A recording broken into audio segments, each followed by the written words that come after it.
Hello, everyone. We are the new now, Adrienne and Dylan, sitting in with Slooney, M, and John Gomez. What a pleasure it is. To my left is Adrienne. She's the fabulous vocalist, lyrics writer, and just all-round singer-songwriter of the new now. She's got a beautiful voice and powerful voice, which people have compared to Adele and Florence Welch and Pink and people like that. And it's always a pleasure to work with her, both musically and personally. So that's Adrienne. Oh, wow. Woo! How am I going to top that? Well done, Dylan. So to my right is Dylan Weberbauer. He is such a great musician. And I'm so honoured to be working with him and have done for quite a few years now. I depend on him in so many ways, like, musically. And, it's just so great. He's always got something to bring. Like if I go, look, I'm really stuck here. He goes, what do you think? And he'll go, I've got this idea, and then he'll always have an idea. He's never stuck for an idea, so it's really great to work with him. And he's a really nice guy. Yeah, welcome, and he's guys. and he's a very clean living young man too. Not very often you find that these days. So yeah. Welcome, guys, on the show. I'm so happy to have you guys. This was really nice that you guys could make the time to tell us today how you started off your journey and how you're going so far and your latest projects. I'm really excited to have you here today. Thanks for making the time for it. Also, a warm welcome. Oh, sorry? I just said thanks for having us. Oh, yeah, no worries. And a really warm welcome to John, which a lot of my subscribers actually already know. He's been on a few live streams with me already. He has a online magazine, Altafox Media, and he's a poet. And M is here today with us again. Really nice to have you too. She's studying music, and she was on live stream with me where we're talking about a series. Yes, so that was also nice. So if anyone hasn't seen that yet, you can check that out too. But yes, to come to you guys, I would actually like to ask you, how did you guys start to make music? Like, because you guys were telling like you have a really like good bond and you work with each other for a really long time. I'm curious, how long have you guys been working, and like, how did it all start off? Yeah, well, so that's an interesting story we've told many times. Go ahead. Yeah. Yeah, so we have two personalities. One is our futuristic personality, but I'll actually tell you on this earth how we met. So in 2015, I was in another band, and we were looking for a keyboard player, and basically Dylan attended that audition. And at that time, I just thought, wow, this guy's really supportive, because as a lead singer, you really do need the band to be supportive because you're out there. And I just found Dylan was just really supportive. I really felt his support, and I really valued that. And so that was in 2015. But then suddenly he went overseas. I think he was in Canada. And he came back and the band was no longer together. This went the band imploded. There was a huge argument. Or exploded. I was not privy to this argument. I was not part of it. And then suddenly there was just this argument between the drummer and the bad lead guitarist. And it was like, whoa. And it was done. It was like a world war. And then Dylan came back and said, look, Dylan, there's no one left in the band except me. And so he said we will either, let's just forget it, or we'll recreate something new, just you and me. And he goes, yeah, let's do that. And the rest is history. Wow, so you guys been playing together since 2015? Is that what you say? So that's like 6 years now. So we played together for about a year in this previous rock band, Yeah. And we were kind of faced with the decision of like, do we try and rebuild from the ashes, Yeah. or do we back ourselves? Because the thing that we faced is like, not to big note ourselves, but like we found it very hard to rely on other people in the band.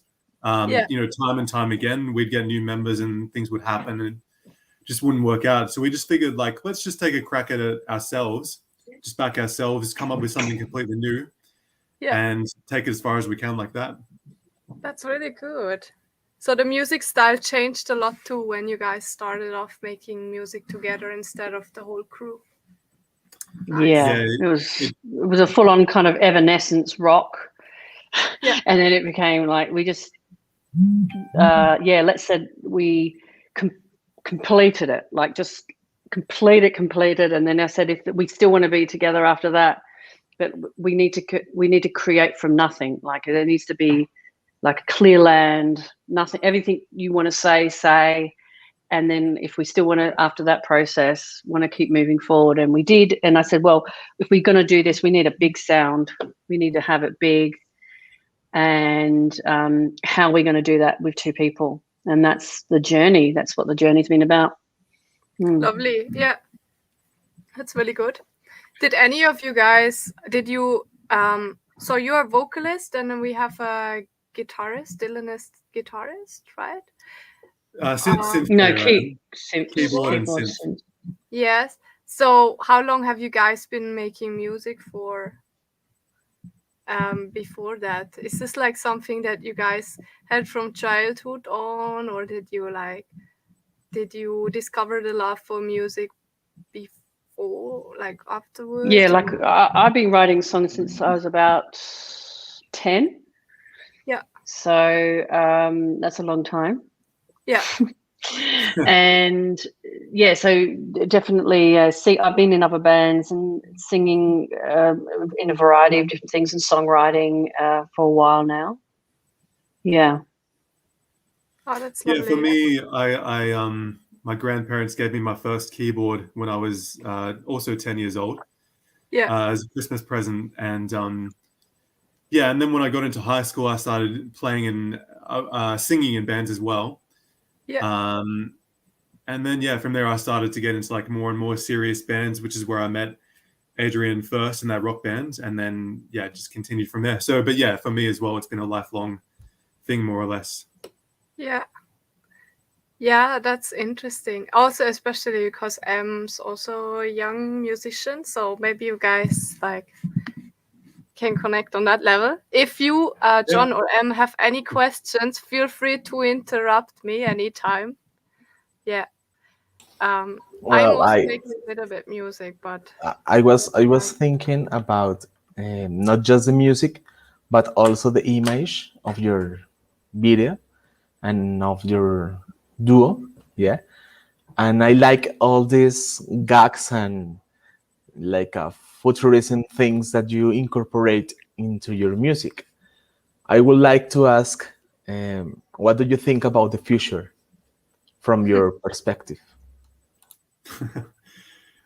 Well, I mean, it's clear that we're getting more and more technologically advanced. I mean, you can see it even since 2010. Smartphones were barely even a common thing back then, and now everyone has a smartphone.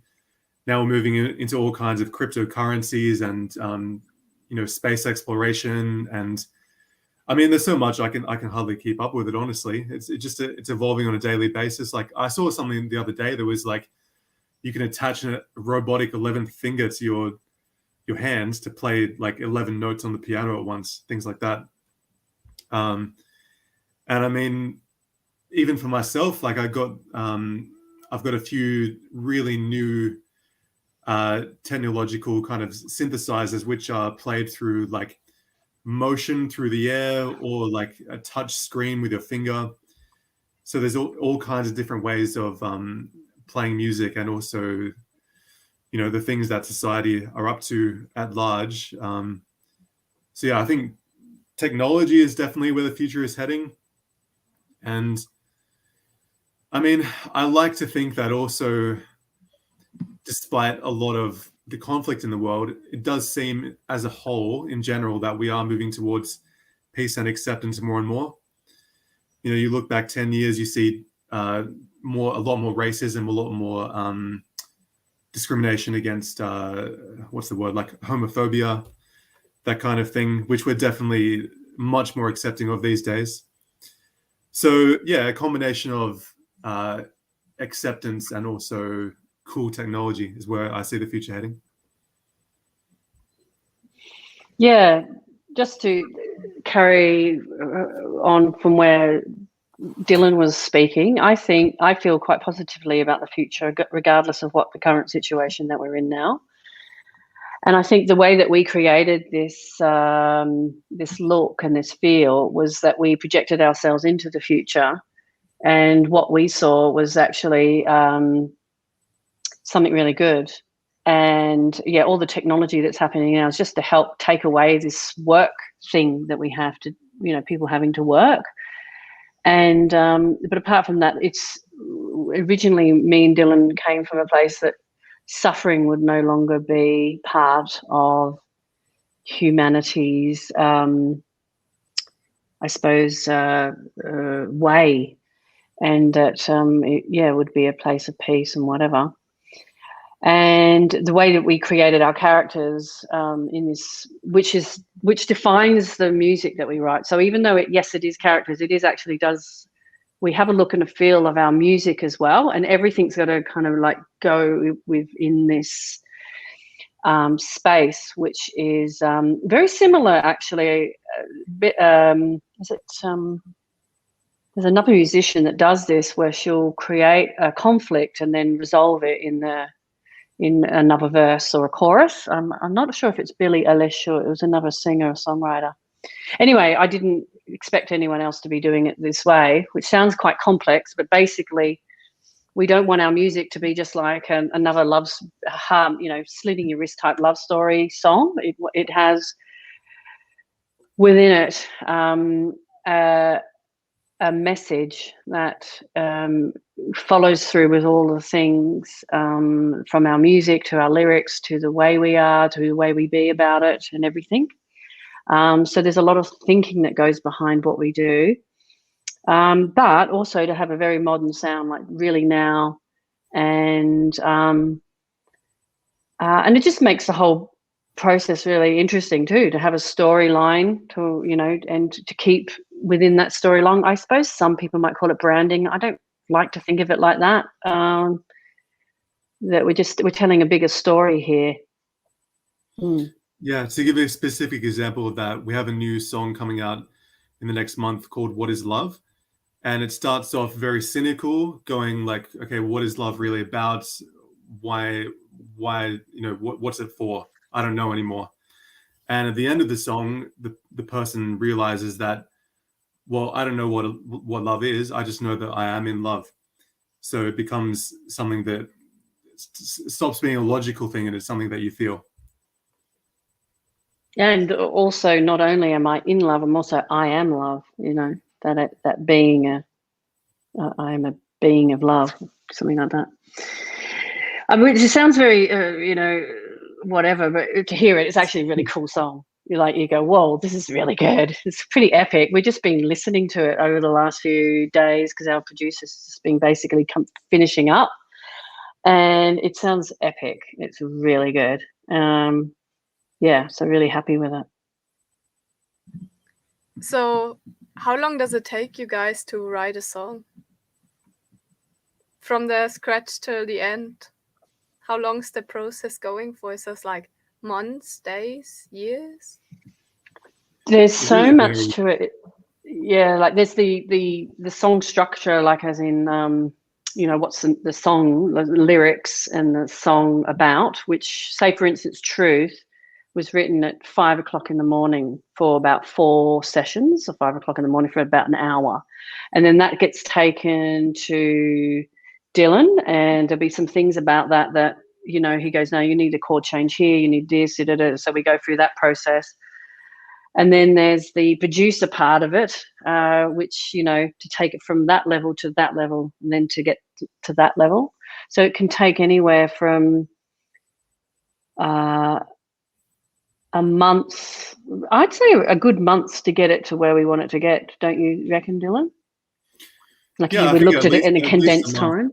At least a month, because there's a lot of reflection that goes on. You know, you'll come up with the basic lyrics and the basic structure, and then we'll kind of toy with that for a few weeks.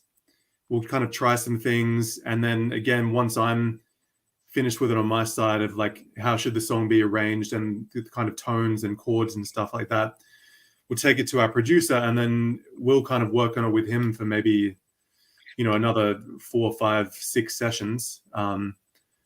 So yeah, it's hard to really put a quantitative figure on it, but I just know that it takes a long time.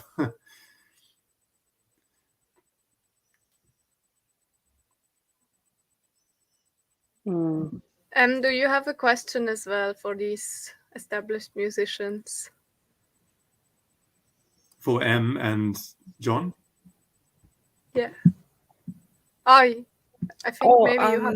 No, I was just curious to when do you have a specific creative process do you guys go through when you're producing, coming up with new ideas, or is it very reactive based on what's around you? So how would you sum up your creative process? There's many different ones actually. So like there's one song that we all collaborated on. So most of the other songs, it's been mainly I might be writing the most of the lyrics, but there's a couple of songs that we actually got together, and it was we went away for 2 of the songs, and I had this experience in COVID. My mother had just died, and I just had this experience of falling, but not understanding what the feeling I was having. It was very difficult to explain it. Anyway, so we went away, and it just turned into the most beautiful song that I still to this day, it was in this beautiful area too. There was just rain falling, and I think everybody contributed it in their own way, and it was just I really loved that process. I've never felt collaboration was something I could do, but collaborating with these guys was so much fun. And there was this one point where Dylan was doing this sort of monk, like a Buddhist monk sound, and it was just perfect for the song. It just lended itself to the environment that we were in, because we went away and we were over on this mountain, and there was. I'll show them quickly. It was like Oh, you can share a picture. That kind of thing for backing vocals. Oh right. yeah, it was really good. Yeah, so some of the songs are written quite purposefully. Like we'll go, okay, we need a catchy single here, or we need like a ballad here. But then some of them, like the one Adrienne was just describing, they are very spontaneous and are based on a real life experience, which then warrants a song. So yeah, some of them are quite reactive in the creative process, and some of them are much more business-like, you could say, where we're just like, okay, we need a specific single here. Okay. Yeah. But to answer, as a writer, because you had a particular question about that, I used to write from pain because that was my experience of life.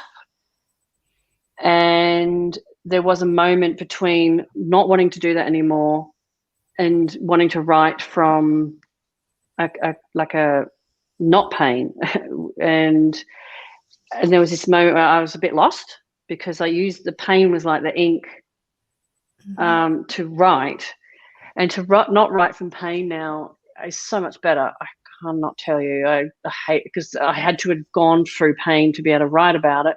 Having said that, I mean, when my mum did die, I did write a song about her, because it didn't feel like pain as such. It's something that I had to get out of me. Yeah. But even that song, based on a painful experience, but it's still a very inspiring song because you turn that into the chorus, which is "Don't hold back from saying that I love you." Mm. So that's what really keeps me going about our music. Is there's not one of our songs which is just like I'm angry or I'm sad or I'm pissed off or whatever. There's always like an inspiring message that it comes to at some point. Yeah. Yeah, that's what I really love about our music. Mm. I have a question for you too, but also for M, and is that, do you think that virtual reality can contribute in a good way to music performances, and how important is your performance for you and for your project?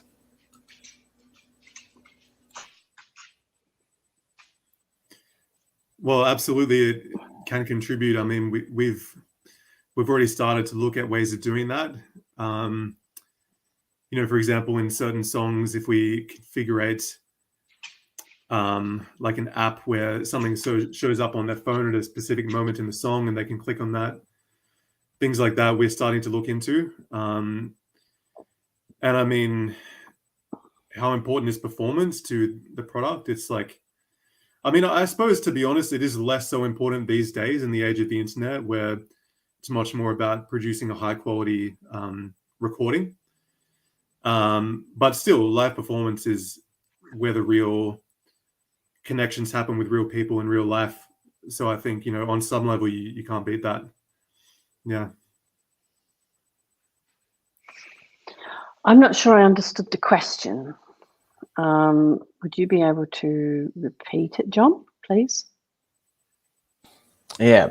Do you think that virtual reality can contribute in a good way to music performances, and how important is your performance for you and your project?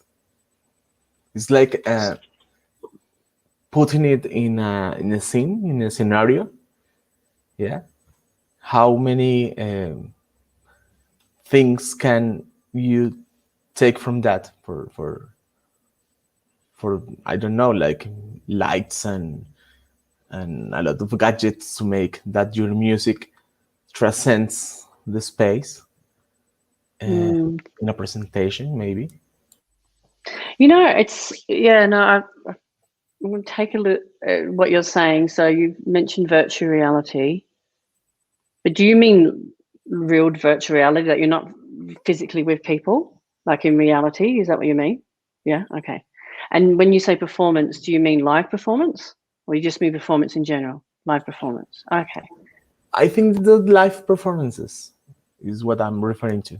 Oh, okay, live performances. Yeah, right. Look, live performance.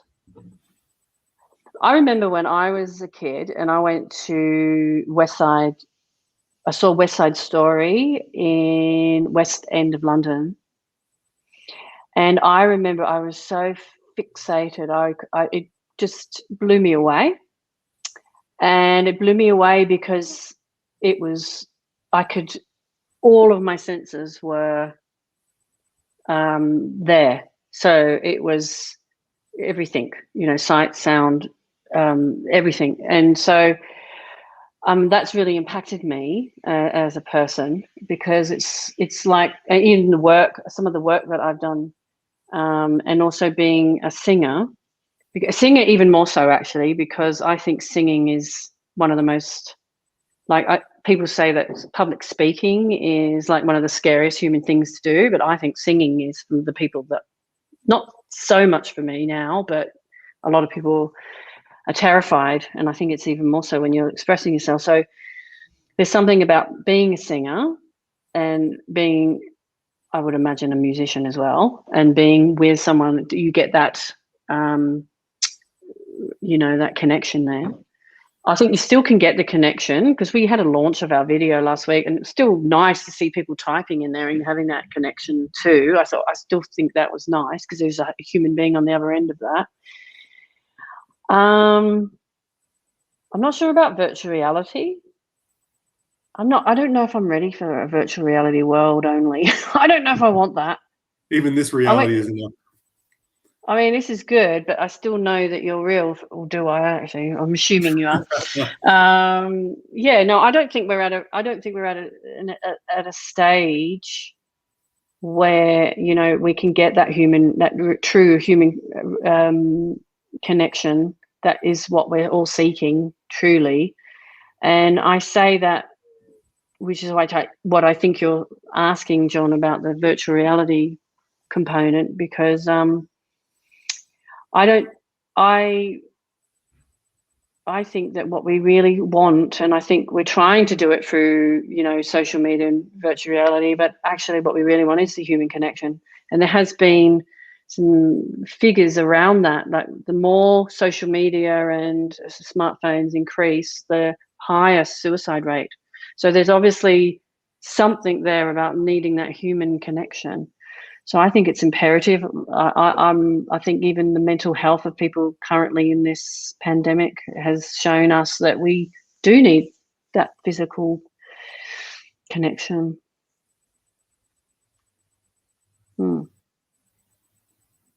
This is such a good question, John. I'm actually also thinking about it now. Like, for me as a visual artist, like, I think it's not the same. A print is never the same like a photograph on your laptop or something like that. But I feel like the only positive aspect could maybe be that you are like able to reach a bigger crowd. Maybe that's maybe one thing. What do you guys think about that? Like, you could even, for instance, now chat with someone in Colombia in a virtual space. So that's probably a very good aspect to it. Yeah, I mean, like everything, it has its pros and its cons. As long as you're responsible about using it in the right way, I think, there's going to be a lot of advantages to, to a mix of in-person and virtual reality. I mean, there's a lot of big bands these days, like Coldplay, Muse, a few others that I'm seeing. Can't really remember, but they're doing lots of live premieres and virtual reality in the sense where they have people present, so to speak, at their concerts who aren't actually there.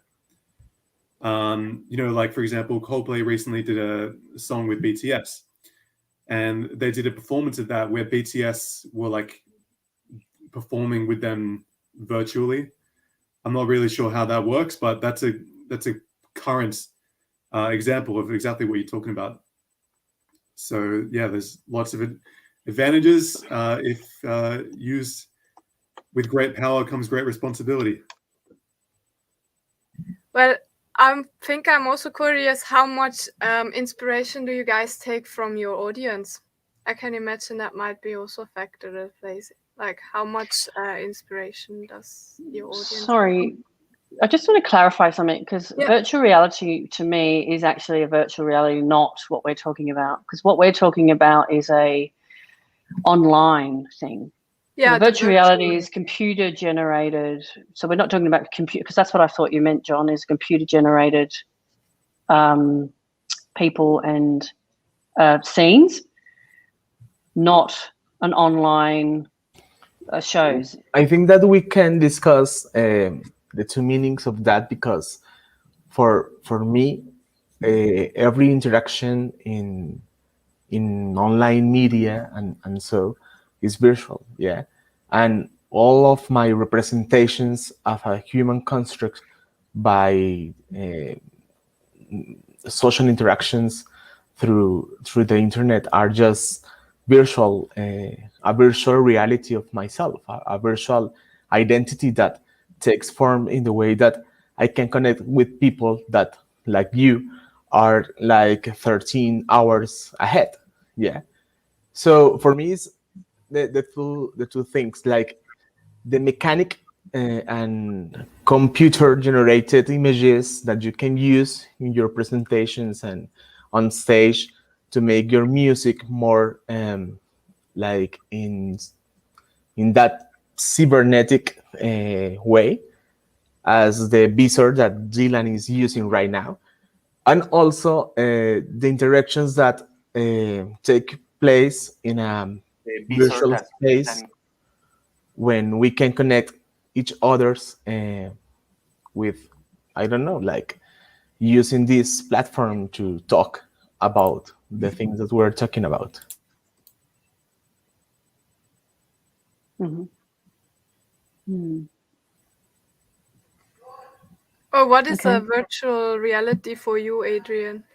Oh, I'm quite black and white. It's virtual reality is a computer generated environment, and then that's where I went visually when you were saying that. I thought, yeah, there's me on stage, but I'm not actually there, and it's all pre-recorded because I don't even know if they can do that yet. Like put me virtually there, but I'm not there in real time. I think they eventually will do that, but I don't think that's specifically what John's talking about. Yeah, it's interesting because now I saw that some are talking and working in a project like The Voice, but with computer-generated avatars for the singers, so they can sing and have this performance of his music, their music, being elsewhere. Yeah. Oh yeah, And yeah, sure.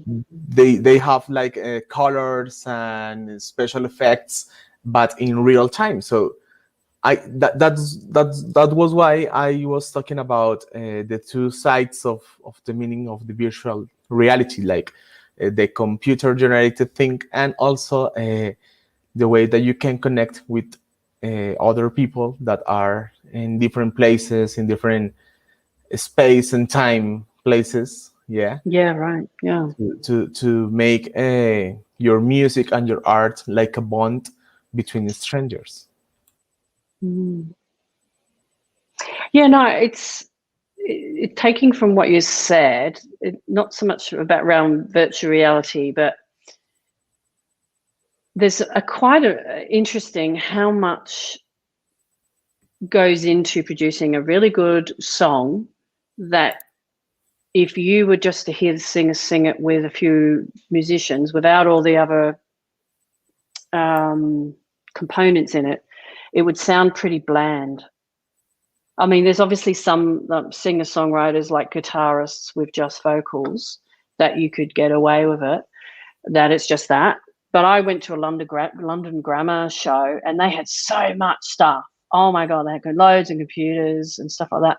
And that's what happens. That's why it takes us about a month to do our song, because there's a lot that goes into it to get it to sound like it is today. And I know that that's some of the stuff that we hear on the radio or however we hear songs these days, YouTube, whatever, music, Spotify. There's a lot that goes into it to get it to sound to that level. So then, you've got the question of not so much the virtual reality, but more how much of what is being created is actually just between you and the person's ears, like it's like a singer-songwriter. How much it gets processed. So I think is a bit of what you're saying. But yeah, but it begs the question though: what is it? What is it to have that human experience, or what is it that we're, when we're as a singer and songwriter, what is the future of that? And could it be like we see on Star Trek? Because I think that's the only thing left, isn't it? Is teleportation? Hasn't been invented yet? Like we've got the iPhone and the iWatch and the things all from Star Trek or Star Trek. So teleportation and what have we got left? It's interesting that you talk about teleportation because here, like 2 years ago, we have in Bogota the presentation of the Pussy Riot, the band from Russia. Mm-hmm. And there was a real riot because one of the presentation was with one of the integrants of the group, yeah. But at the same time, the Pussy Riot was presenting on a stage. I don't know if it was in London or whatever. So the people was like, "Is this the Pussy Riot or not?" Yeah. Who are we going to be on stage? What are we going to see on stage? Because it's a band kind of band have multiple presentations in different places, using their different members, yeah, like an ambassador from the band in that place, or is that something different of the original band? Yeah. So it was a polemic because I don't know if you have heard about the Achilles ship. I remember vaguely. It's What's it called? I don't know if it's Can you called spell it? Is Achilles it ship. Theseus ship? It's from logical philosophy. I know the one you're talking about. I was thinking that as you were saying it. Yeah. Yeah, it is that if you can have a ship and you replace part by part, it is the same ship, but it is a different ship. What makes that the ship, the boat, yeah? What makes that a thing? And what happens when you have a group like I don't know, musicians from a band, and you tear that band apart, and you have multiple presentations with the same band, but in different places. For example, what if you're going to a concert of Daft Punk, but it's not the original band that is there behind the mask, but just other people that have worked with that, yeah, with them. So for me, it's curious because you talk about teleportation, but in these performances, in these musical performances, you can create a lot of things that looks like magic, yeah, from different interpretation of what a band is or what a show is and things like that. Yeah. Actually, I went to see Lady Gaga in Sydney, and she just stood at the backstage with her hair. I wouldn't even known if it was her. She had loads of dancers in the front, and then there was just her with a wig. You couldn't see her face. I couldn't even see her. She never spoke to us. It was just this wig, dancers in the front, and that was the whole gig. And I thought, I don't even know if that's her. That's what I was left with. So I guess a hologram might have just been as good. Really. It also reminds me of when Michael Jackson performed at the Super Bowl, and they had a few like stunt doubles of Michael Jackson. So there'd be like an explosion go off, and then he would appear on top of the scoreboard, for example. And then another explosion, he would appear on the other side of the stadium, but it wasn't actually him. It was just different stuntmen. And then the final time he like got kind of beamed up through the stage, and that was the real Michael Jackson. Yeah. But you didn't know that because at first you just think, oh, there's a guy who's dressed exactly like him, dancing exactly like him on top of this scoreboard over here. I would have believed that it's him. Yeah, so totally. Well, we're calling maybe a bended reality, really, isn't it? Or virtual. Yeah, I suppose it's virtual. Interesting. Well, that's good. I'd say that we could probably make more money then, because you can multiply yourself around the world and have all simultaneous. You could probably make a lot more money, I would imagine. It'd be good. I mean, next we're going to get into cloning people, so then there really will be two of us. Oh, God. That'd be interesting. Cool. Yeah, imagine that. Maybe you could play with yourself, like two of you, like two Adriennes, two The Dylans. harmonies would be perfect, I would imagine. I love that. Such a good question. Yeah. Do you guys, because you mentioned you have a producer, do you work with other people together as well to get some feedback on your creations, on your ideas? A little bit, but we mainly trust him because honestly, he's really fantastic. Yeah. We went through about 5 other producers on the way to finding him.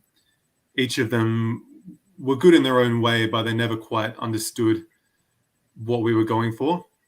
Yeah. And now we found Kieran, and he's a really magic combination of, he understands our vision and our sound, but he's also got a great pop sensibility.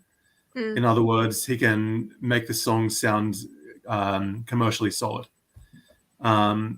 So yeah, I mean, occasionally we seek opinions from other people just about like, you know, what do you think of this part or something like that. But predominantly we trust him because he knows what he's doing.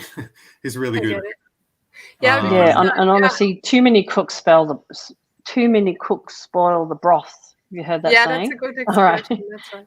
Yeah. Yeah, because I think I was also thinking, like, for instance, like, I know that from my practice as a visual artist, sometimes when I work together with musicians, then I make a video for them. It sort of complements each other because I get some inspiration from that too. It's like sort of like parallel thinking or something Oh, like that. okay, You yes. actually like inspire each other to, yeah, in Yeah. a So, part of the musical kind of field. Like, are you inspired by Björk? yeah. Hmm. Yeah, Yeah. she's way out there, isn't she? She's on another planet, that woman. Yeah. Mm. Mm. Yeah. No. Yeah, so do you, for instance, like speaking about, because I was also watching your latest video that we're gonna watch later in the live stream, and I was wondering, like, when you choose your like visuals for your music, how would you approach that? Like, I mean, because for a it plays music an video, important part for you guys too. I see you today with the glasses, so you guys seem to find some inspiration in that too. It's not only like the audio part that matters a lot, but actually also like the visual aspect of it, which gives it the whole. So I'm very curious to hear a little bit more about that.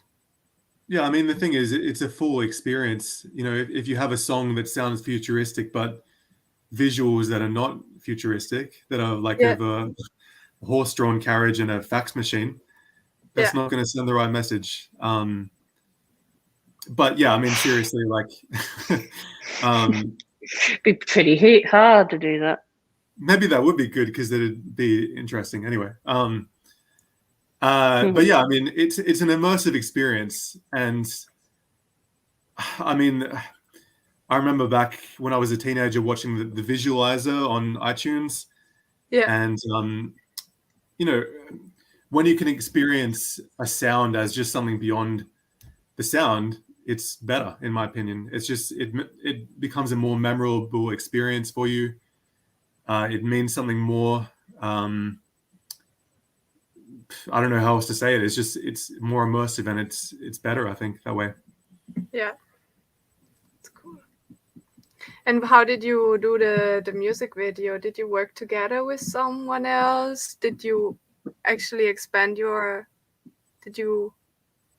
Do you want to know honestly? Did you even make it? Like, I'm no, because we're in Sydney, I don't know where you guys live, but in Sydney we're in a 5 kilometre zone range. Yeah. And there's only so much where you can go. And most of that, you're talking about Truth video? Yeah, Truth. Oh, okay. Yeah. That was filmed, and I thought I kept walking around the streets of Enmore pretty much, and a little bit of Newtown. Yeah. And I was listening to the song, and I started having other ideas. And I thought, damn, I'm just going to get my iPhone out. I like restriction, because I think creatively, when you have a few, even like when cooking or writing a song or music or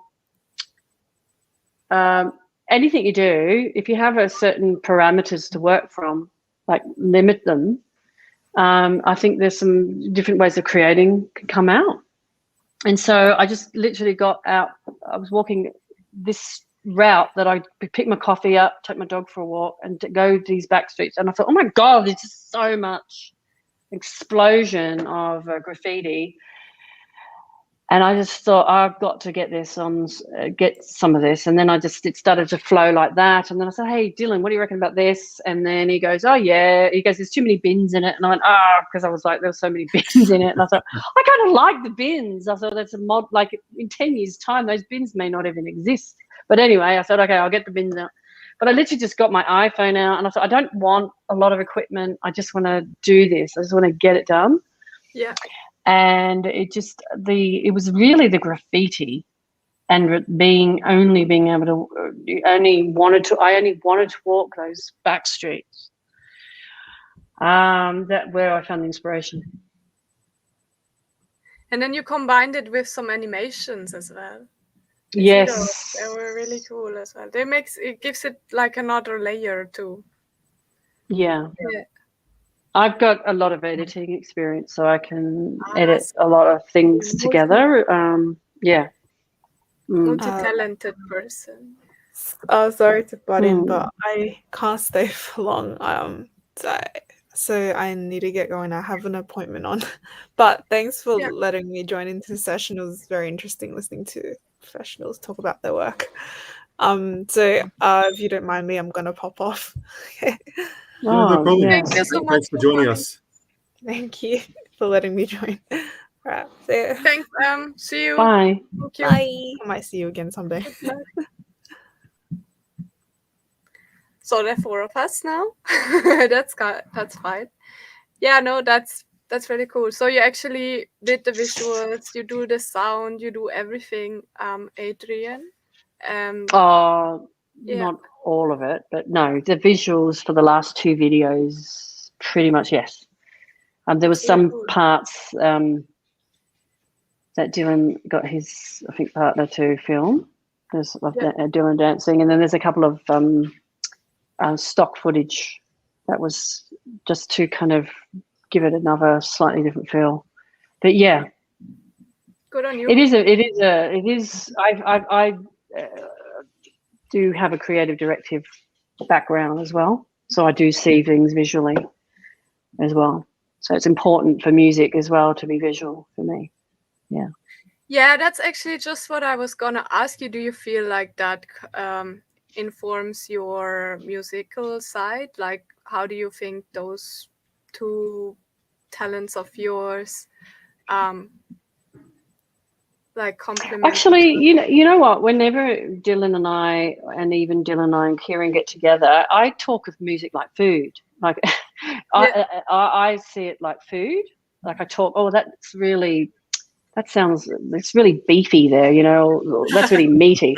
I speak like that with music, but with visuals, I find it quite different actually.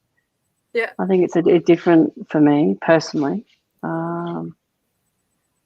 I want it to all be like, I want it to be engaging. And I think, humans, 80% of the population of humans are visual. So I think we all see things visually too. Yeah. I was talking to Slani about the importance of the visuals for poetry, for example. And I have a thing against poets that just came out to the stage and just read and nothing more. For me, it's important to create a visual performance to like you said, like to be immersed in the things that we are talking about. And for me, it's like it's the necessity to connect with the people through a visual language. Yeah. So I just saw your video and I saw that alien dancing to the music, and that was the thing that kept me thinking about virtual reality, because it's like a compound of the real thing, the truth, but also a lot of things that are over that, yeah, like in a different category or a different space, but in the same reality. Yeah, I mean, that's true. That is a good example of virtual reality. Wouldn't you say, Adrienne? Because those aliens, they are computer generated, and we make them appear as if they're in the same space with us.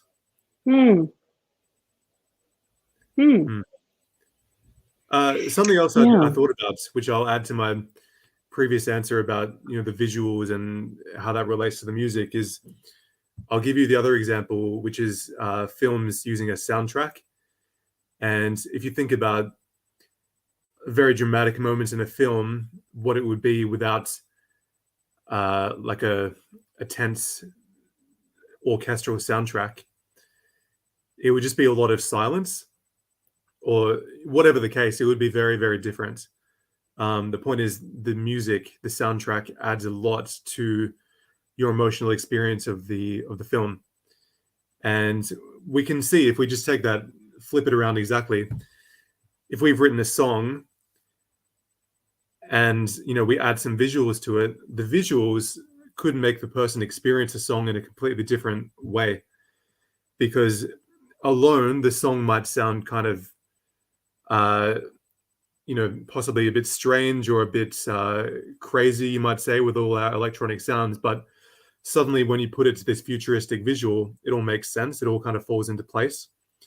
And they kind of get the story of, this music is from the future, this music is from outer space, because of the visuals that we put with it. So that's really good, Dylan. Yeah, you just made me think about ads. I love watching ads and how their message, whether it's got anything to do with the product or nothing to do with the product. And often some of the ads have absolutely nothing to do with the product, yet I'm so intrigued and I want the product, even though I probably wouldn't get it. But anyway, that's a completely different topic, I think. And it could go down many different paths. Yeah, that's a nice answer as well. Thanks, Dylan, for that. Like how it both plays with each other and is actually important. It's actually quite rare to find like musicians who also have like a visual background. From what I'm hearing, Adrienne, you have like a background in visual arts yourself. Yeah, it's actually quite rare.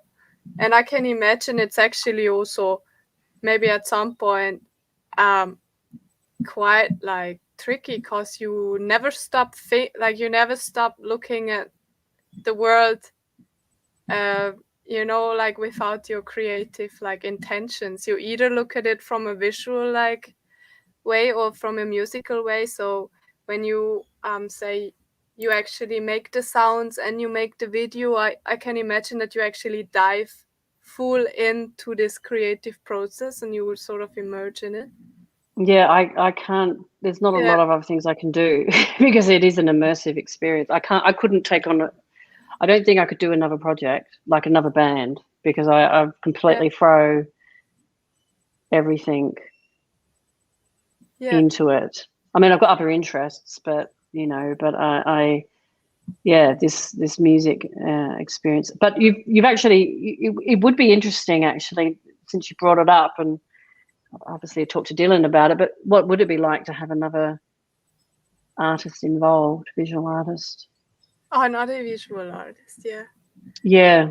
Also, for me, I feel like sometimes it's nice to delegate things, because you don't have to think about it anymore, and you can really focus on one thing. Like I feel sometimes if you focus on everything at the same time, it's like it never stops, to the point where you start to question everything. No, sort of no escape anymore. Like you go to bed, you sleep, you're still dreaming about your project. Oh, and then you wake up thank you. You're probably the only person that's understood that, because I used to have a job where I was the artist director, and they started wanting me to write down the hours that I work, and I go, fuck, if I put down the hours that I work, you have no idea. I sleep this shit.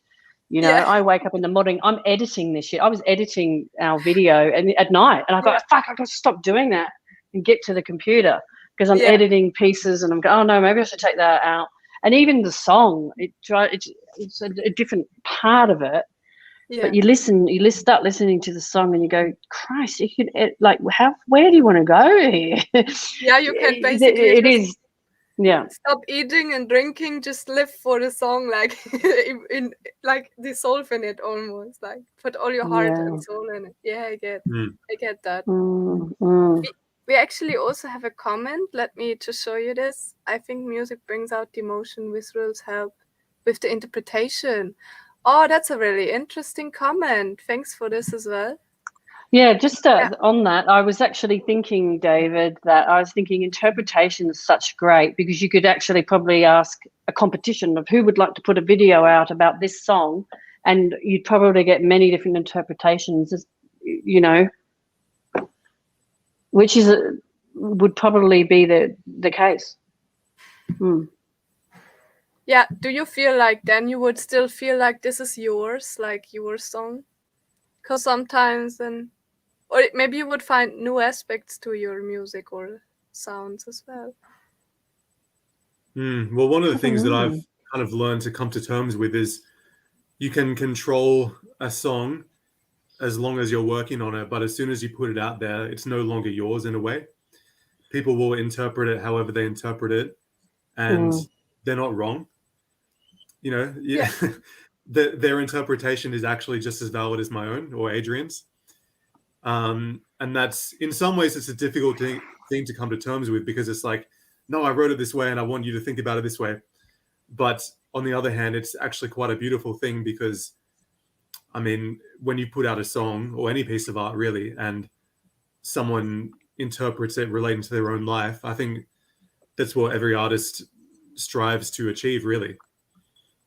So in some ways you have to let go of it and let people see it how they want to see it. It can't be yours forever. As soon as you put it out there, it's not yours. Nice, I like that. Well, just on a copyright perspective, like from money perspective, it's yours. But from a creative,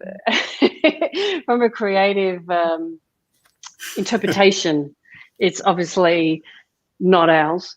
Yeah, if you listen to the song, you get 1% of royalties. Yeah. Yeah, that's interesting. It's like some of the interpretations get even more famous than the originals. There was like with Beyonce with the crazy right now. This song, like the interpretation of that song of Carlsberg is her name, last name. I don't remember her first name anymore for some reason right now, but got more famous, and they used it in the movie 50 Shades of Grey, right? So actually the interpretation became so famous that Beyonce afterwards made a version of that herself too, because like her original song was like outdated or something like that. So that's an interesting creative process, or creative I think it is a good thing, because I think as a singer I've got a particular way of singing. Yeah. And sometimes I just get like freaking bored, and I'm sick of the way I sing those friggin' notes. And then someone will come along and sing it somewhere different and go, wow, that is really, I love what you've done there. I want that. Yeah. So I get that. I mean, one of my favorite songs is the song To the Sirens, written by I think it's Tim Buckley, or his dad, or the other way around. And the woman was sung by really famous Cocteau twins. I can't remember the lead singer. She had a birthday recently. Anyway, she sang it, a completely different version. And then some other famous guy sang it. George Michael sang it. I didn't think George Michael did a better job. I thought she did the best job, but then she's the best. I just think she's a great singer. So, but yeah, I think it's great that different artists can interpret different things. Yeah. I think that's always an inspiration to, if someone then reinvents your song, I feel like it's also almost like a compliment, like, because I feel like during the process maybe you feel like, is someone gonna listen to this, like, and then when you see interpretations of your song, or you see like your music or visuals or whatever creative outlet affecting others in a way, you're like, oh yeah, cool. That actually like it arrived, like it actually like it has an impact on people. Yeah.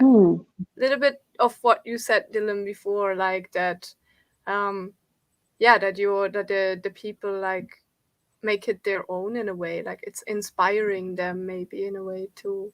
Yeah, I think that's always interesting. Yeah, Totally. so did you guys have an experience with someone who made a cover of your song or something like that? Well, we had one of my friends who is a sound engineer. He offered to remix our song. Oh yeah. So that, I mean, that was something for sure. Just to know that he likes it enough to offer that.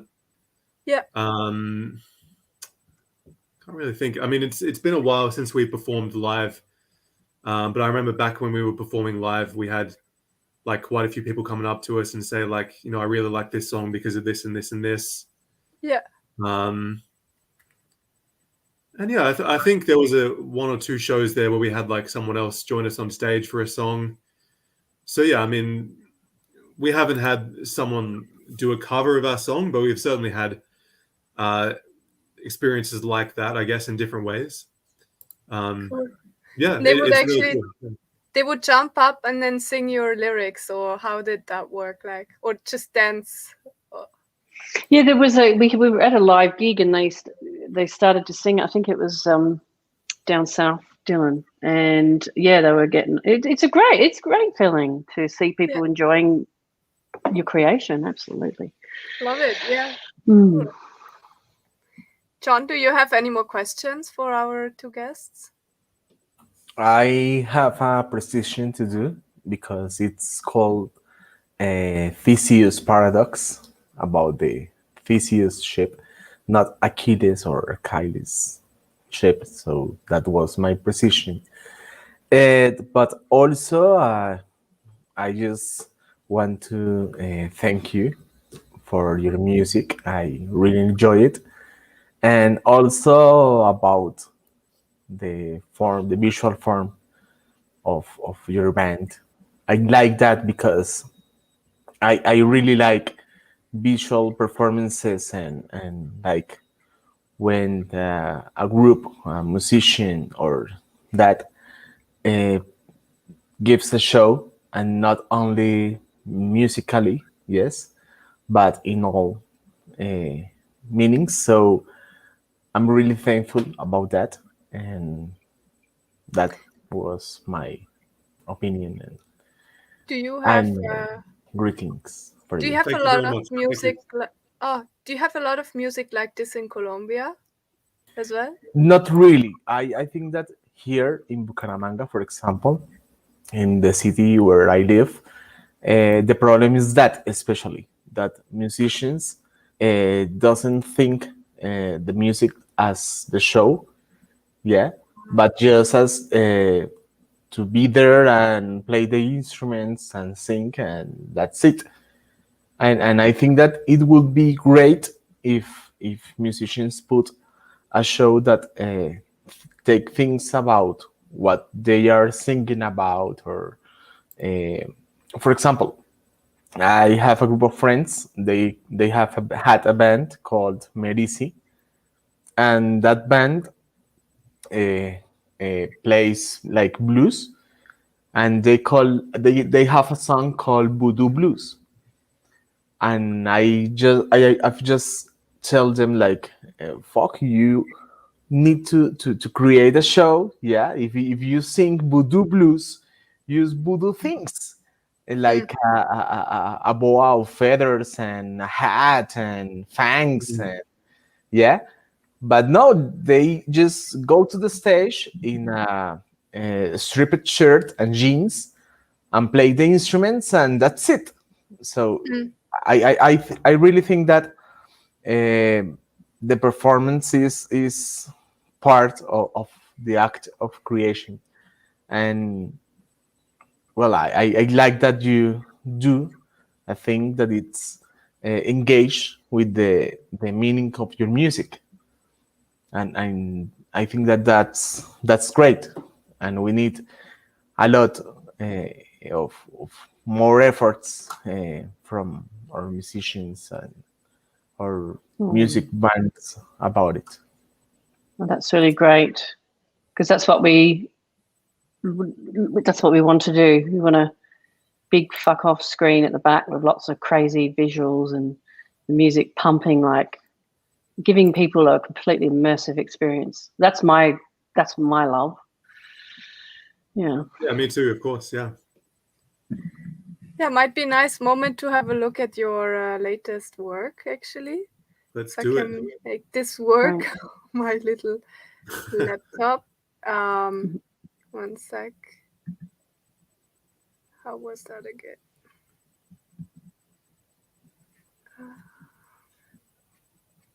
Here we go.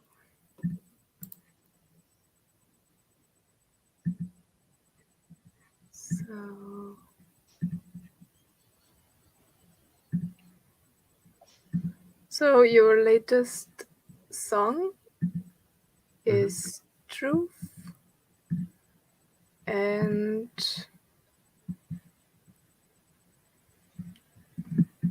there we go.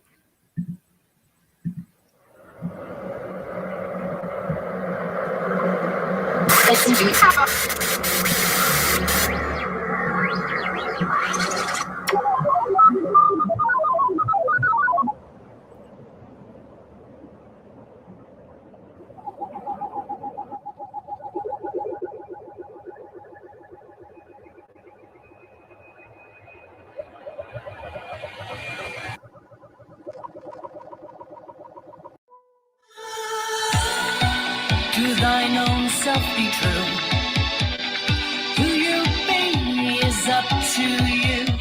The truth will set you free. But who will you have to be?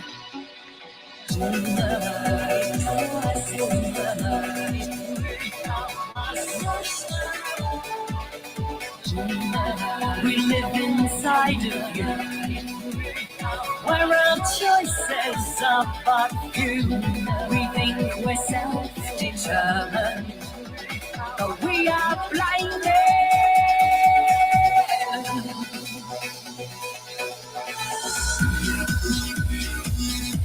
The truth is that you're free. The truth is that you're free. The truth is that you're free. We live inside of you, where our choices are but few. We think we're self-determined, but we are blinded.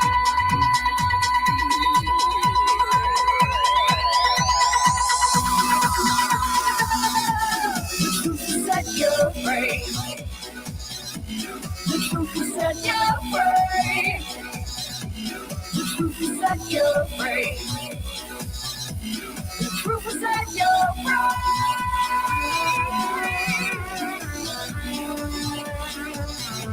The truth is that you're free.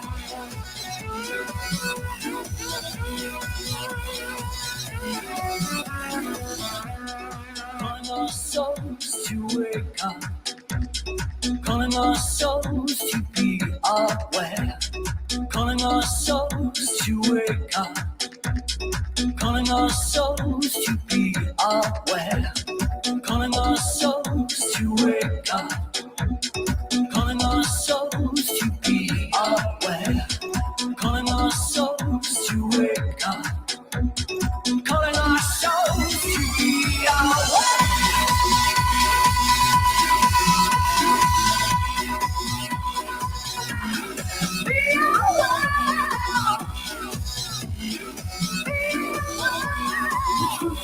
You're free. The truth is that you're free. The truth is that you're free. The truth is that you're free. The truth is that you're free. The truth is that you're free.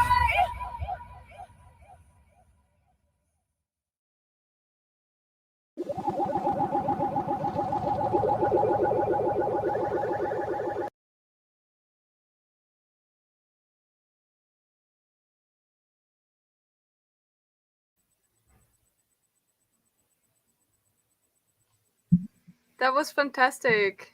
Woo, woo, woo. Yay! What a Thank you. vibe. I love it. What- I love it. Oh, we have some more. Ah, that was from me. I think that's. What is that? Is that part of this? That's a part of your lyrics. Oh, you Yeah. got it then. Nice. Does people understand what that means? That's I know what that means, but does everyone else know what that means? Do you even care? For me, it's interesting because as a philosopher, we always go in search for the truth, you know? And I think that the song has a very political meaning. You know? The thing that the truth is power, the knowledge is power, and you can use that power, but where that power comes from, yeah, and that's why we think we are self-determined, but we are blinded, as we are like the end of all the things that have been informing us from the cradle. So it's a very good lyric, and it's a very good song too. Thank you very much. Thank you. Mm. What does the song mean to you guys? It would be interesting to hear your own.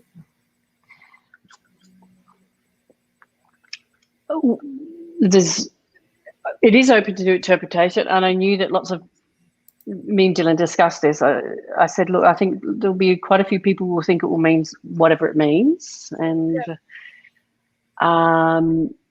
it's actually quite simple for me, and it is that, you know, I remember many years ago, I was probably about 20, and I didn't know about my sexuality, and I didn't want to tell anyone about it, and I was scared, and I didn't know what it meant to speak the truth, like to say, this is me. And there's been many different things along the line, in my life where I've needed to speak up about me, some things for me personally, nothing about the truth. I don't see necessarily a truth in like a religious perspective. It's never been like that, although I know people, if they were religious, would interpret it that way, and I'm completely okay about that. But it's purely your own truth about your own life and about who you are, and speaking that gently and to yourself first, maybe, that kind of thing.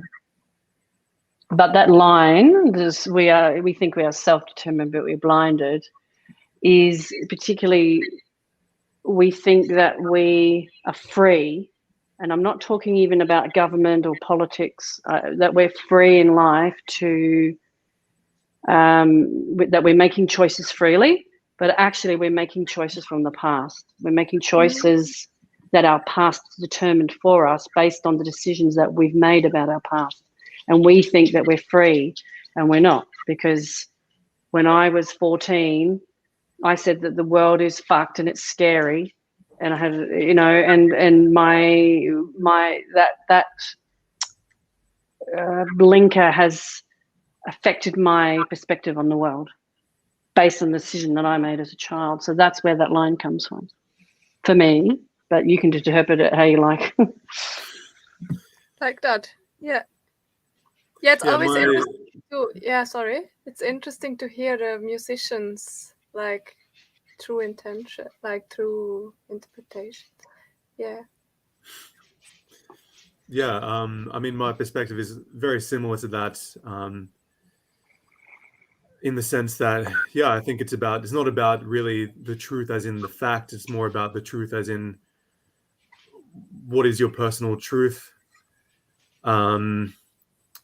as in, you know, what are your values, what do you believe in,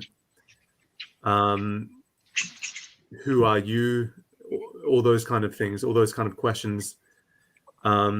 that's what this song is really about to me. It's not really about the facts, as in, do aliens exist, or is COVID a conspiracy, or things like that. I don't know. I don't have the answers to those things, and that's not really what this is about in my view. It's more about, what is your personal truth? I like that. Yeah, I have. There's one more comment. Yes, that David was is. we think we run our lives, but do we really? Yeah, I like that as well. It's really interesting because also how the environment influences us is. I feel like you guys noticed my questions. Like I'm always asking, like, how do you guys feel like the environment or other interpretations or other artists or whatever influence like your way of creating? Yeah, I like that idea. Well, I'll tell you what's interesting about this, and this is kind of deep, but when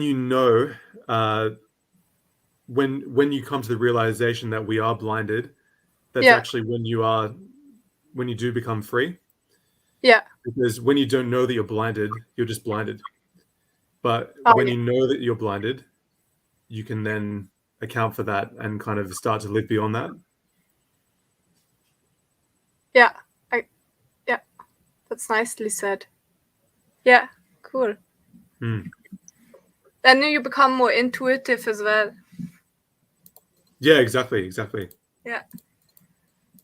Cool. So we've been going for about an hour and a half here. Anything more to ask? Don't get me wrong. I'm loving it all. I'm absolutely loving it all. Yeah, I was gonna ask you, do you have any other projects you're working on, and also what I put your socials in the interviews link so people will actually be able to find you, but if you guys have any messages, or if you guys want to tell people where they can find your work and what you're working on, that would be the nice moment. And then I guess thank you a lot for making the time again, and that was really interesting to listen to you talk about your work. Thanks. Yeah, thank you so much, both of you guys. And I guess the main thing we would like to plug is our album. So the song that we just watched and the other few songs that we have available right now, they're part of an album which is coming out in 2022. Yeah. It's called Love Always. The next single which we'll release off that is called What Is Love. And you can find our music on, all the good streaming sites like Spotify, YouTube, Apple Music, Google Music, all those sorts of things. It's all there. You can find us on Facebook at The New Now, NU Now, and Instagram, The New Now as well, and obviously on YouTube. And as for other projects, I'm involved in a lot of other things. Currently gearing up to perform an orchestrated Mamma Mia show starting in December and then also in January in Melbourne. And then quite a few other things like that. Like some of it I'm not allowed to disclose yet, but there's 2 other international touring acts which are being flown in next year, which I'm performing with and doing some orchestration for them. So there's no shortage of other things that I'm up to, put it that way. Yeah, that sounds interesting. Thank you for telling that. I will also put if the links that you sent me in the chat. Feel free to put it also in the chat if you have it. Yeah. Yeah. Go ahead, everyone. Follow us. Reach out. Send us a message. We don't bite. We'd love to hear from people. Always, we love to talk about music. We're all about connecting with other people. That's why we do what we do. Don't be shy. Yeah. Thank you so much for this, and have a really good day. Thank you. Yeah, thanks a lot, and we'll and follow thank you for your questions as well. It's good to talk really good about questions. philosophy as well. Yeah, we have the philosophy master. John actually studied. Thank you philosophy. for having me here with you tonight. It's really nice. Thanks, guys. Thanks Okay, very much, then. Rooney and John. And M from before. Yeah. Woo. No, okay, thank you very much, guys. And for everyone listening, make sure you follow them if you don't follow them yet. And all the best for you guys. And yeah, see you soon. Thank you very much, guys. Have a It's good been one. great. Thank you. See Really you. enjoyed it. Bye. Bye-bye.